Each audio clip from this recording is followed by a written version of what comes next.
Cerita tentang hantu tangan buntung memang sudah tidak asing lagi terdengar di berbagai daerah.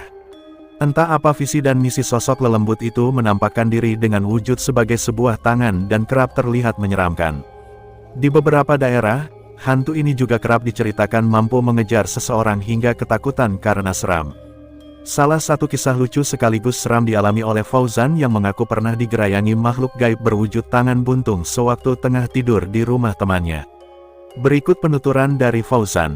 Kejadian ini sebenarnya belum lama terjadi, tepatnya sekitar awal tahun 2016, di mana saya dan teman-teman tengah berburu batu akik karena waktu itu tengah booming-boomingnya jenis batu akik berhodam, mulai dari batu akik merah delima, kol buntet, galih kelor dan sebagainya. Karena penasaran dengan teknik dan cara menarik benda pusaka termasuk batu akik yang konon bisa dilakukan oleh salah satu teman saya, akhirnya saya beranikan diri untuk mengikuti perjalanan malam guna mengambil benda pusaka di sebuah pemakaman umum tak jauh dari rumah teman. Seingat saya waktu itu malam Jumat Kliwon, karena memang syarat penarikan benda pusaka yang paling tepat menurut teman saya adalah malam tersebut. Waktu itu saya sangat terkagum-kagum dengan kemampuan Waryanto, salah satu teman saya yang terlihat pendiam, namun ternyata memiliki kemampuan yang tak banyak dikuasai orang lain.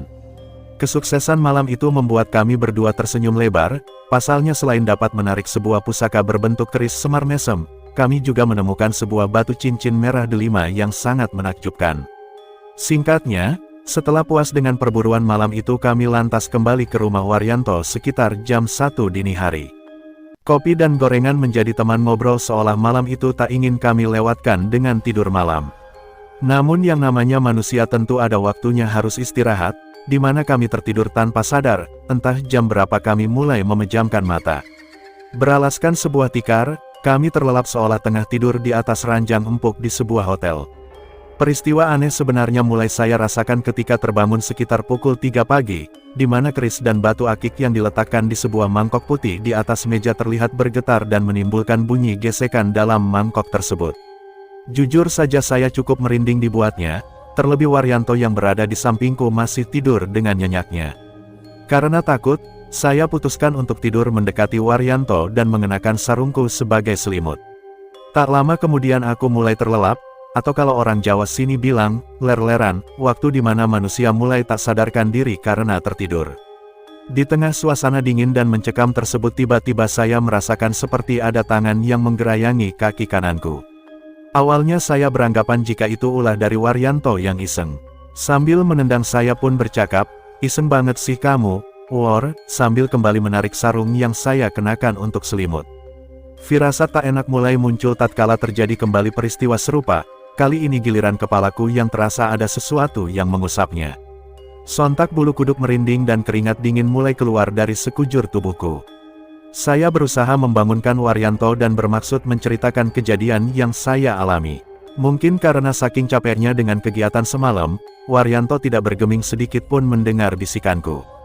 Lantas daripada ketakutan, saya putuskan untuk kembali merebahkan diri dan tidur lagi. Waktu inilah sosok makhluk gaib entah itu jin atau hantu tangan buntung terlihat merayap dari jendela dan langsung menggerayangi seluruh tubuhku di dalam sarung yang aku kenakan. Sontak aku pun menjerit ketakutan yang kemudian membangunkan Waryanto dari tidurnya.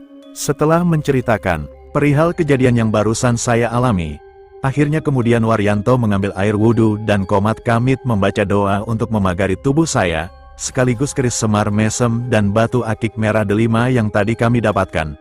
Menurut penuturan Waryanto, hantu tangan buntung itu merupakan perwujudan si empu pusaka yang telah kami ambil. Ia berusaha ingin mengambil kembali benda-benda miliknya yang kami ambil dengan paksa.